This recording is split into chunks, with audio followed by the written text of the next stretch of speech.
Bahwasanya Rasulullah SAW bukan apa-apa di muka bumi ini, hanya penyampai pesan dari siapa?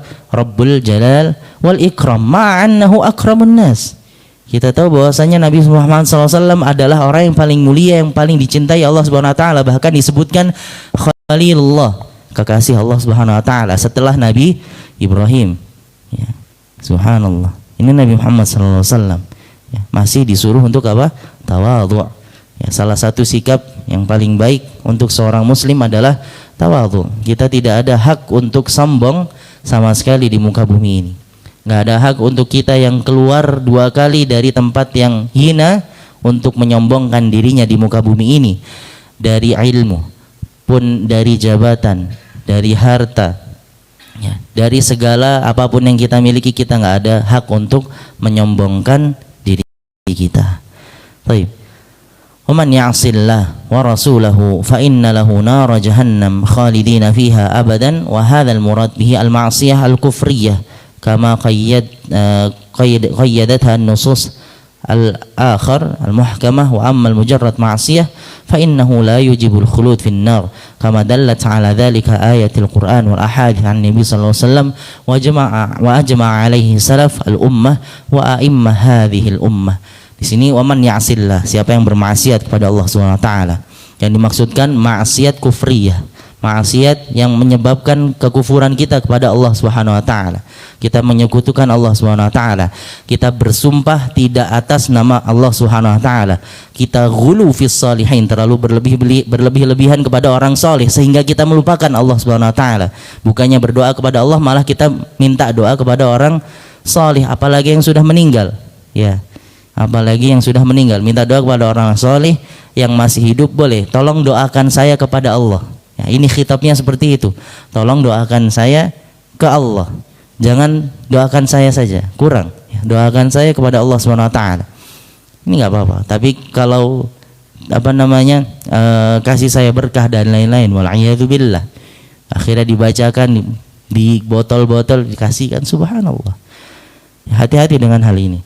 Baik. Ini maksiat kufri ya, maksiat yang akan menggugurkan tauhid kita, yang menggugurkan keimanan kita kepada Allah Subhanahu wa taala wa rasuluh, dan kepada rasulnya. Ya, kita mengimani ada rasul setelah Nabi sallallahu alaihi wasallam. Wal'iyadu billah ya, sebagaimana yang dilakukan kaum Syi'i dan kawan-kawannya. Ya, mereka yang percaya bahwasanya ada rasul setelah Nabi sallallahu alaihi wasallam. Pun ada banyak, bukan hanya mereka saja, tapi ada juga seperti yang tersebar di Indonesia dan sudah dihapuskan. Fa inna lahu nara jahannam khalidina fiha abada, maka mereka haknya adalah neraka jahannam, selama-lamanya mereka menetap di dalamnya. Adapun maksiat yang kita lakukan, yang kita tidak bertaubat atasnya, ya, maksiat kecil maupun maksiat yang besar, la yukhlad ya, maka hanya dimasukkan sementara saja di neraka ya, kira-kira 80 hari lamanya dan 80 tahun lamanya, dan 1 hari sebanding dengan 1000 tahun. Subhanallah ya, untuk mencuci diri kita kira-kira 80 tahun lamanya. Dalam hadis Nabi sallallahu alaihi wasallam hanya 80 tahun, tapi 1 harinya setara dengan 1000 tahun. Dikalikan saja ya, tinggal dikalikan saja. Baik. Baru setelah itu dimasukkan ke surganya Allah SWT. Ini untuk orang muslim yang fasik. Mereka muslim tapi fasik ya, fasik maksudnya apa? Sampai mereka meninggal mereka tidak bertaubat kepada Allah Subhanahu wa taala. Adapun yang sudah melakukan kefasikan ya, ia melakukan dosa kecil, dosa besar ya, lalu ia bertaubat taubatan nasuha, maka dia sudah tidak dilabeli seorang yang fasik. Huwa mu'min kafah ya, huwa mu'min kafah. Ya ayyuhalladzina amanu udkhulu fis silmi kafah. Islam adalah nama, as-silm peraturan. Wahai orang-orang yang beriman, masuklah ke dalam peraturan-peraturan Islam secara menyeluruh. Bukan Islamnya saja, karena orang mukmin sudah pasti Islam. Buat apa Allah menyuruh kita masuk Islam lagi? Maka di sini as-silmi bima'na Ya, as-silm artinya peraturan di dalam Islam. Kita patuhi segala peraturan yang ada di dalam Islam. Contoh mudahnya, kita tidak hanya mematuhi peraturan-peraturan di dalam Islam dalam hak-hak ibadah kepada Allah Subhanahu wa taala, tapi pun dalam fitrah. Ada fitrah yang diberikan oleh Allah Subhanahu wa taala kepada manusia. Ya, di mana kita tahu dalam hadis riwayat Bukhari Muslim, ya, an Abi Hurairah radhiyallahu an, al-fitratul khams, ya, al-khitan wal istihdad wa taqlimul adfar wa nadful ibat wa qasrus syarib, muttafaq alaih. Jadi yang namanya fitrah, Allah Subhanahu wa taala memberikan fitrahnya kepada manusia. Ada fitrah lahiriah, ketika kita sudah lahir memang fitrahnya manusia seperti tersebut. Apa itu? Fitrah cenderung untuk melakukan kebaikan.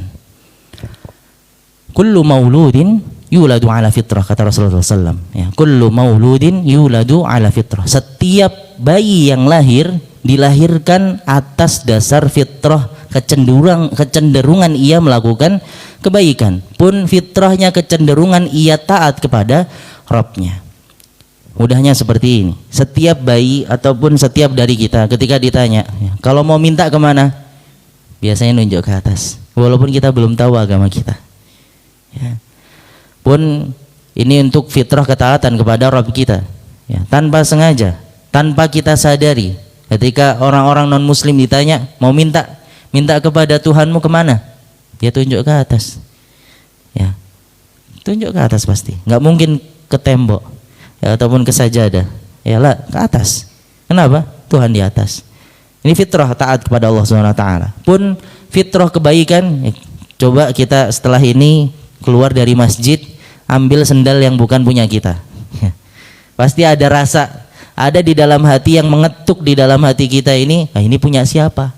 Bukan punya saya. Minimal seperti itu. Ataupun kita tanpa sengaja di kantor ataupun di sekolah, teman-teman sekalian, ya, ataupun di mana saja, ya, menemukan pulpen ataupun menemukan uang 500 saja di jalan, pasti ada fitrah hati kita yang mengetuk, itu bukan punyamu, bukan hakmu, jangan diambil.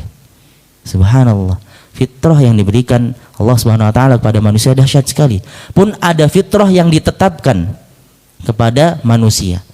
Allah Subhanahu wa taala menetapkan 5 fitrah kepada manusia. Pertama, al-khitan. Nah, khitan ini fitrahnya manusia. Ya. Tidak hanya untuk laki-laki, perempuan juga. Ya, an-nisa syaqaiqu ar-rijal.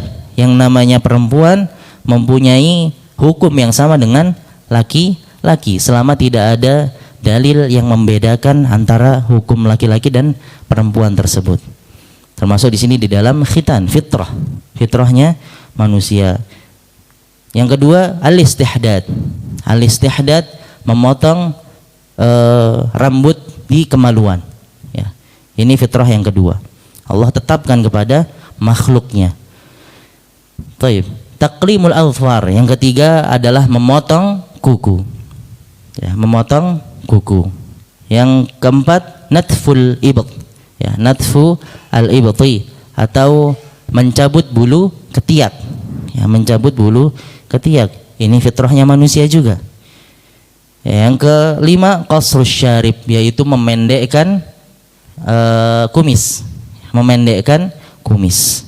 Ada 5 fitrah yang Allah tetapkan terhadap manusia. Untuk apa? Untuk mengetahui siapa yang taat kepada Allah Subhanahu wa taala dan siapa yang tidak taat. Bayangkan jamaah, Nabi Ibrahim alaihissalam, ya, di umur yang ke-80 tahun Allah perintahkan untuk khitan. Ya, Allah perintahkan untuk khitan. Untuk apa? Sudah umur 80 tahun. Ya, sudah tidak ada gairah untuk melakukan hubungan dengan istrinya. Tapi di sini untuk menguji Nabi Ibrahim alaihissalam, apakah ia taat atau tidak. Ya. Maka dari itu, di sini Allah tetapkan fitrah 5 terhadap Muslim khususnya dan manusia secara keseluruhan.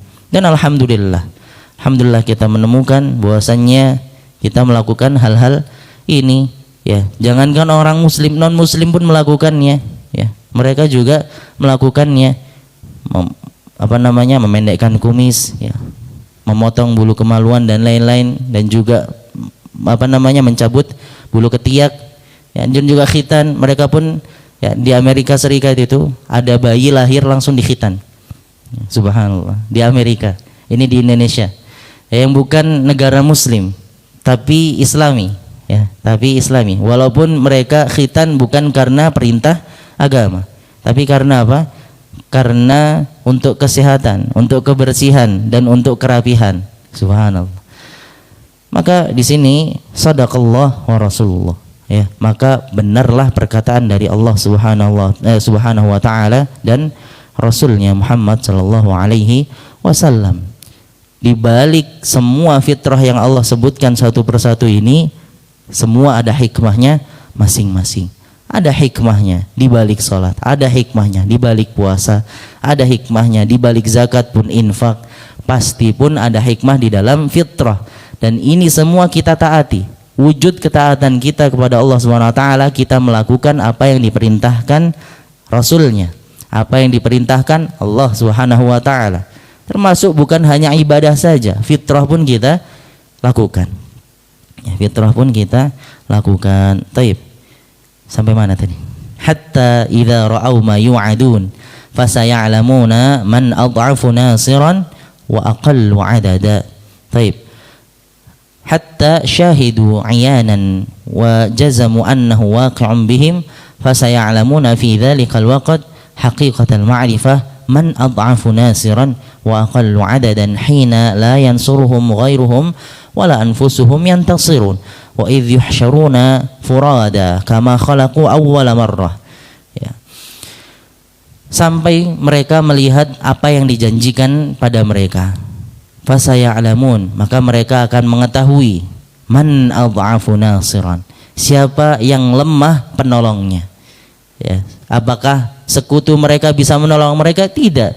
Jangankan menolong mereka, menolong diri sendiri saja nggak bisa sekutu mereka yang mereka tuhankan. Menolong diri sendiri saja nggak bisa, apalagi menolong mereka. Lan, mustahil. Wa aqallu adada, siapa yang lebih sedikit adatnya, siapa yang lebih sedikit jumlahnya, jumlah yang beriman kepada Allah Subhanahu wa taala. Taib. Qul in ajri aqaribum ma tu'adun am yaj'alu lahu rabbi amada. Katakanlah, in ajri, ya, bagaimana saya tahu? Aqaribum ma tu'adun, aku nggak tahu kapan, ya, apakah dekat apa yang dijanjikan pada kalian berupa hari kiamah, ya, di sini maksudnya hari kiamah. Am yaj'alu lahu rabbi amada, ataupun akan dipanjangkan, akan ditangguhkan oleh Rabbku hari kiamat tersebut. Aku nggak tahu. Katakanlah hal tersebut wahai Muhammad kepada kaummu. Kita tahu juga di dalam ayat lain Allah mengatakan apa? Wa yas'alunaka 'anis sa'ati ayyana mursaha. Mereka bertanya kepadamu wahai Muhammad tentang hari kiamah, kapan hari tersebut? Qul innama 'ilmuha 'inda rabbi. Katakanlah ilmu tersebut, pengetahuan tersebut hanya milik Allah Subhanahu wa taala. Alimul ghaib. Allah satu-satunya yang mengetahui hal yang gaib mutlakon. Secara mutlak. Hanya Allah saja yang tahu, apalagi hari kiamah. Malaikatnya saja enggak tahu, apalagi manusia. Jin pun enggak tahu, hanya Allah semata yang tahu kapan hari kiamah. Ilmuha inda rabbi la yujalliha liwaqtiha illahu. Tidak akan tampak waktunya kecuali Allah yang mengetahui saja. Allah yang memberitahukan kiamat. Kalau belum diberitahukan, ya berarti belum kiamat. Simple. Serahkan semua kepada Allah Subhanahu wa taala. Huwal alimul. Allah yang paling tahu. Alimul yaumiddin, yang mengetahui hari pembalasan, kapan tepat terjadinya. Kita nggak bisa memprediksi. Manusia tidak bisa memprediksi kapan datangnya hari kiamat sama sekali. Sudah ditepis semua. Ya, dikatakan hari kiamat 2024, sudah 2025, mana kiamatnya? Baik. Ya. Ada juga nanti diperkirakan hari kiamat 2030. Taib, ditunggu saja. Apakah perkataan manusia yang benar ataupun perkataan penciptanya yang benar? Nah, ya, tinggal ditunggu saja. Taib. Maka dari itu perkataan manusia hanya mengada-ngada saja. Kenapa itu? Karena apa yang dalam manusia yang tidak benar, semuanya itu dari diri kita sendiri. Dan manba'us syarr, ya, segala bentuk kejahatan, ya, kembalinya kepada siapa? Iblis, ya, kepada iblis dan antek-anteknya. Syayatin minal jin wal ins, syaitan dari jin dan manusia. Syaitan dari jin dan manusia. Baik. Qul in adri aqaribum ma tu'adun. Maka kita tidak akan bisa mengetahui kapan hari yang dijanjikan tersebut. Apakah sudah dekat atau masih jauh? Bayangkan 1400 hampir 1500 tahun yang lalu Nabi Muhammad SAW mengatakan hal ini. Ya, apakah dekat atau jauh? Dari zaman Nabi SAW. Padahal beliau diberitahukan ciri-cirinya, kapannya, seperti halnya beliau mengisyaratkan 2 jari yang tertutup. Dekat. Tapi dekatnya 1400 tahun, apakah sudah hari kiamat? Belum. Ternyata belum. Tapi kapannya, datangnya kapan? Allah Ta'ala a'lam. Apakah dekat atau jauh? Allah yang menentukan. Baik, alimul ghaib fala yuzhiru ala ghaibihi ahada. Ya, Allah yang mengetahui segala hal yang ghaib. Ya, segala hal yang ghaib. Allah mengetahui apa yang akan terjadi, apa yang belum terjadi, bagaimana hal tersebut akan terjadi, Allah tahu. Tapi kita tidak tahu. Wallahu ya'lamu wa antum la ta'lamun. Allah mengetahui, kita nggak tahu apa-apa. Ya, kita bukan makhluk yang tahu segala hal, hanya tahu sedikit saja. Ya, sedikit, tidak sampai setitik dari pengetahuan Allah Subhanahu wa taala. Allah yang mengetahui segala apa yang akan datang, segala yang sudah terjadi. Ya, bahkan daun pun yang jatuh Allah tahu, yang akan jatuh bagaimana daun tersebut jatuh Allah tahu. Ya, Allah tahu. Kita nggak tahu apa-apa jamaah. Bahkan daun saja Allah tahu, apalagi kita, apalagi makhluknya, apalagi makhluknya yang menyembah dirinya. Allah pasti lebih tahu apa yang ada di dalam diri kita.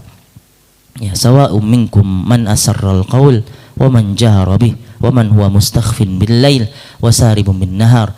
Ya, sama saja kita mau terang-terangan berbicara, ya, mau di dalam hati ngebatin, mau terang-terangan berzikir, mau di dalam hati berzikir, sama saja. Allah tahu. Bagi Allah semuanya itu terang, jelas. Ya, illa man irtadha mir rasul fa innahu yasluku min baini yadayhi wa min khalfihi rasada. Taib. Kecuali kepada rasul yang diridainya. Ya. Biasanya ada rasul-rasul yang diridai Allah Subhanahu wa taala dan diberikan sedikit pengetahuan. Ada ghaib nisbi namanya. Al-ghaib nisbi, hal yang ghaib, ya, yang Allah beritahukan kepada rasulnya, hanya kepada rasulnya saja, dan juga kepada nabinya. Salah satunya Nabi siapa? Khadir, ya, alaihissalam, sallallahu alaihi. Ketika diminta oleh Nabi Musa memimpin jalan, gitu, ikut Nabi Musa untuk belajar kepada Nabi Khadir. Nabi Khadir diberitahukan hal yang gaib, ya, hal yang gaib. Nabi Yakub pun sama. Ya. Inni ashku bathi wa huzni ila Allah wa a'lamu minallahi ma la ta'lamun.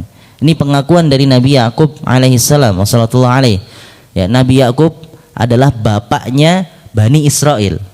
Ya, bapaknya Bani Israel. Nabi Yakub Israel. Apa itu artinya Israel kemarin?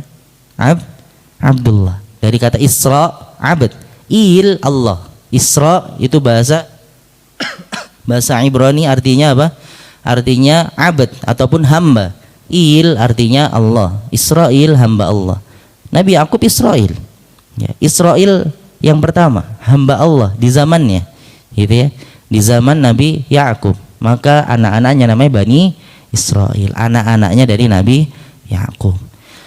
Nabi Yakub menyatakan, innama ashku bathi wa huzni ilallah. Sesungguhnya aku mengadukan segala keluh kesahku, ya, segala apa yang aku rasakan kepada Allah, bahkan kesedihanku aku adukan kepada Allah Subhanahu wa taala. Wa a'lamu minallah, dan aku mengetahui dari Allah Subhanahu wa taala ma la ta'lamun, apa yang kalian tidak ketahui wahai anak-anakku. Subhanallah. Ini Nabi Yakub. Ya, dan nabi-nabi lainnya, termasuk Rasul sallallahu alaihi wasallam.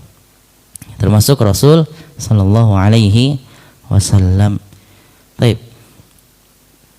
fa innahu yukhbiruhu bima iqtadat hikmatuhu an yukhbira bihi. Ya, dari Allah Subhanahu wa taala memberitahukan kepada Rasul hal yang gaib untuk memberitahukan hikmah di dalamnya. Ya, agar bisa diperlihatkan hikmah tersebut kepada kaumnya. Ini tujuan Allah Subhanahu wa taala memberitahukan hal yang gaib kepada Rasul dan nabinya. Ya, bukan kepada kita. Wa dzalika li anna ar-rusul laisu ka ghairihim, dan hal tersebut karena rasul-rasul bukan seperti manusia biasa. Fa innallaha ayyadahum bita'yid ma ayyadahu ahadan minal khalq. Allah Subhanahu wa taala memberikan penjagaan kepada rasul yang tidak diberikan kepada orang lain. Wa hafidha ma auhahu ilaihim hatta yablughu ala haqiqatih, dan Allah menjaga apa yang Allah wahyukan kepada rasul-rasulnya, tidak hanya Rasulullah SAW saja, dan rasul-rasul yang lainnya juga, sampai mereka menyampaikan sesuai dengan haknya, sesuai dengan apa yang Allah sampaikan, dari malaikat pun dari rasul. Ya, dari malaikat sampai kepada rasulnya. Min ghairi an tuqarribahu syaitan fayazidu fihi aw yanqusu wa lihada qala.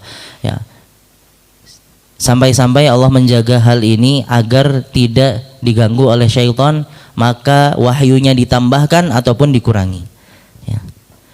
Sampai Allah mengatakan juga fa innahu yasluku min baini yadayhi wa min khalfihi rasada.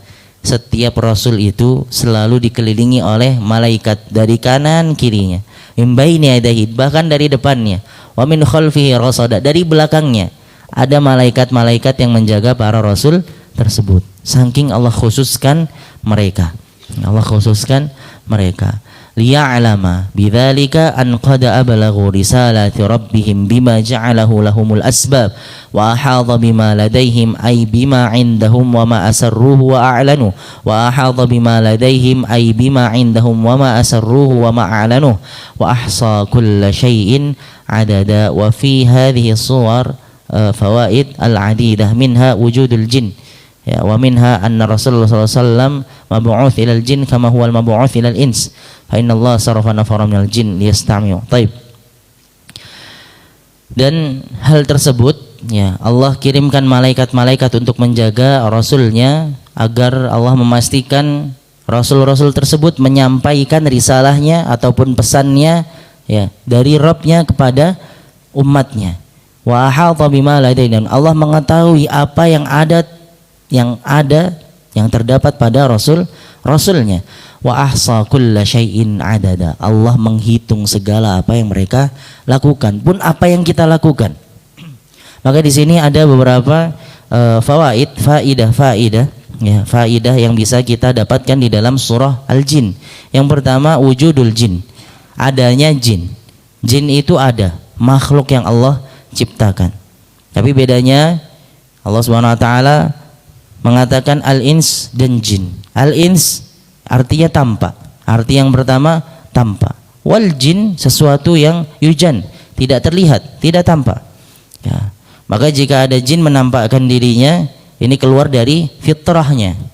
Ya, fitrah seorang jin tidak tampak. Yang lebih aneh lagi, manusia yang cari jin yang nampak. Ya. Fitrahnya jin tidak tampak, fitrahnya manusia tampak. Kita keluar lahir dari rahim ibu kita itu tampak. Maka aneh kalau misalkan ada bayi, ya, keluar dari rahim ibunya nggak kelihatan, terus ngerengek dia. Ya, mana bayinya, mustahil. Ya, itu bukan bayi manusia berarti. Kenapa? Karena al-ins artinya tampak. Manusia pasti tampak, jin pun pasti tidak nampak. Ya. Baik, wa minha anna Rasul sallallahu alaihi wasallam mab'uts ilal jin.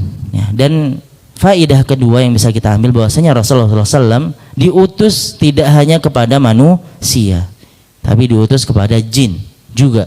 Ya, sebagaimana Rasulullah SAW diutus kepada manusia untuk menyampaikan wahyu Allah Subhanahu Wa Taala. Buktinya mereka berbondong-bondong datang berdesak-desakan untuk mendengarkan Nabi Sallallahu Alaihi Wasallam membacakan wahyu dari Allah Subhanahu Wa Taala di salat fajarnya ketika itu. Fa inna Allah sarrafa nafaran minal jin yastami'u ma yuha ilaihi wa yuballighu qaumahum. Nah ini bahwasanya Allah Subhanahu wa taala menyuruh ataupun membuat seorang jin hatinya untuk apa? Untuk mendengarkan apa yang dibacakan Nabi sallallahu alaihi wasallam dari wahyu Allah Subhanahu wa taala, lalu memanggil kaumnya. Wa minha dzakaul jin wa ma'rifatuhum bil haqq wa anna alladhi saqahum ilal iman huwa ma tahaqqaquhu min hidayatil Qur'an wa husni adabihim fi khitabihim. Dan juga hikmah yang bisa kita ambil bahwasannya jin itu cerdas. Ya, jin itu makhluk yang bisa berpikir juga. Ya, wa ma'rifatuhum bil haq, mereka juga mengetahui yang mana yang hak, yang mana yang batil. Minnas salihun wa minna duna dzalik, dari kami ada yang saleh, ada yang juga bukan orang saleh. Ada yang muslim dan juga ada yang zalim terhadap dirinya. Pengakuan dari jin. Ya, wa minha i'tanahu Allah bi rasulihi wa hafidhahu lima ja'a bih. Wa minha syiddatu harsil jin ala istima'ihim li Rasul sallallahu alaihi wasallam wa tarakumihim alaihi wa minha taib. Dan juga hikmah selanjutnya, para jin ini sangat berusaha untuk mendengarkan apa yang disampaikan Rasulullah sallallahu alaihi wasallam ketika dibacakan wahyu Allah Subhanahu wa taala di salat fajarnya. Dan juga anna hadhihi surah qad ishtamalat 'ala al-amr bit tauhid wan nahyu 'anil syirk wa buyyinat halatul khalq wa anna kulla ahadin minhum la yastahiqqu min ibadah mithqala dzarrah. Dan juga di dalam surah ini dijelaskan ya umumnya segala perintah kepada tauhid Allah Subhanahu wa taala. Kita harus mengesakan Allah Subhanahu wa taala, dan an-nahyu 'anil syirk, dan larangan kita untuk melakukan syirk. Buyyinat halatul khalq, ya, dan dijelaskan di dalam surah ini bagaimana ciptaan itu diciptakan. Wa anna kulla ahadin minhum, dan segala ciptaan tidak ada yang berhak untuk disembah walaupun sedikit. Karena Rasulullah SAW Muhammadan sallallahu alaihi wasallam idza kana la yamliku li ahadin naf'an wala dharran bal wala yamliku li nafsi ilm anna al-khalq kullahum kadzalik. Famin al-khata' wal zulm ittikhadhu min hadha wasafahu ilahan akhar. Dan itu karena Rasulullah SAW saja yang seorang nabi tidak bisa membuat kecelakaan pada makhluk lainnya, kepada manusia pun kepada jin.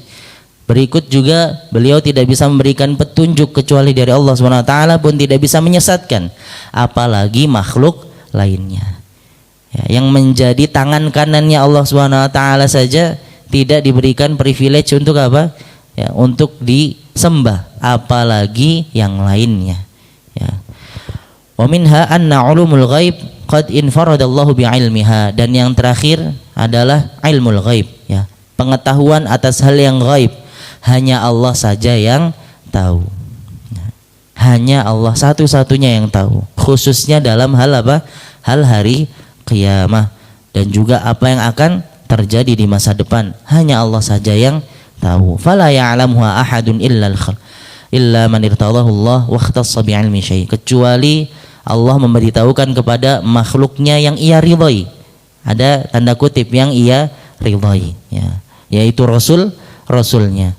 Ya, seperti halnya yang terjadi di rasul-rasul yang dan nabi-nabi yang kita dengarkan ceritanya. Tamma tafsir suratul jin walhamdulillahi rabbil alamin. Selesai tafsir surah jin dengan segala puji dari Allah Subhanahu wa taala. Sampai sini ada pertanyaan? Monggo silakan.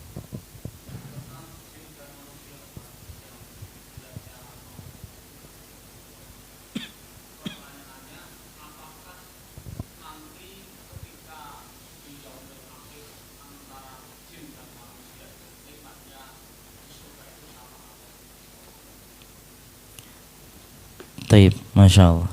Pertanyaannya bagus sekali. Bagaimana jin mendapatkan nikmat di surga? Apakah sama dengan manusia atau tidak? Ya, jawabannya Allah Ta'ala a'lam. Saya tidak tahu, ya, karena tidak disebutkan nikmat yang dikhususkan untuk jin. Allah Ta'ala a'lam, ya. Tidak disebutkan bagaimana jin itu nanti mendapatkan nikmat di surga ataupun mendapatkan kalau mendapatkan azab ada, tapi kalau mendapatkan nikmat Allah Ta'ala a'lam. Zahirnya ya, mereka ya, mendapatkan nikmat langsung dari sisi Allah Subhanahu wa taala, pastinya yang taat kepada Allah Subhanahu wa taala. Itu saja. Adapun nikmatnya Allah Ta'ala a'lam. Allah yang lebih tahu. Naam. Ya, Allah yang lebih tahu. kita nggak tahu apa-apa. Kalau nggak ada beritanya kita tidak tahu apa-apa. Ya, karena di sini juga nggak ada di Al-Quran tidak disebutkan bagaimana nikmat untuk seorang jin. Ya. Agar apa? Agar disembunyikan hal-hal yang gaib. Ya, hal-hal yang gaib termasuk ketika kita salat. Ya, Allah Subhanahu wa taala memberikan ganjaran pahala yang besar sekali untuk mereka yang salat sunnah saja besar. Ya, tidak diperlihatkan bagaimana hal tersebut ada di depan mata kita. Kalaupun hal tersebut ada di depan mata kita, kata Rasulullah SAW, kalian akan berlomba-lomba untuk ke masjid dan sholat di shaf pertama. Kalau kita tahu bagaimana pahala yang Allah berikan, tapi nyatanya Allah sembunyikan hal tersebut. Untuk apa? Liyabluwakum ayyukum ahsanu amala fastabiqul khairat. Ya, untuk menguji kita siapa yang paling baik amalannya, paling ihsan, ya, yang paling benar dan paling mengikuti Nabi sallallahu alaihi wasallam. Yang paling ikhlas dan paling mengikuti. Ini maksudnya ahsanu amala, bukan yang paling banyak. Ya, tapi kaif. Ya, al-ibratu bil kaif, laisa bil kammiyah. Yang diambil ataupun yang diterima ibadahnya Allah Subhanahu wa taala itu bagaimana ibadahnya, bukan banyaknya ibadah. Bukan banyaknya kita sholat jengkang-jengking satu hari 1000 rakaat, bukan. Tapi bagaimana kita menghadirkan hati kita dan pikiran kita ketika sholat. Ini yang diterima oleh Allah Subhanahu wa taala. Itu namanya ihsan. Ahsanu amala, yang paling baik sholatnya, bukan yang paling banyak sholatnya. Yang paling baik sedekahnya, yang paling ikhlas niat sedekahnya untuk Allah Subhanahu wa taala, untuk fisabilillah. Ya, yang paling ikhlas puasanya untuk Allah Subhanahu wa taala, bukan untuk dilihat orang. Yang paling ikhlas umrohnya dan juga hajinya, bukan yang paling bolak-balik haji ataupun umrah. Hati-hati dengan niat. Ya, karena niat yang akan menentukan kita mendapatkan pahala atau tidak. Naam.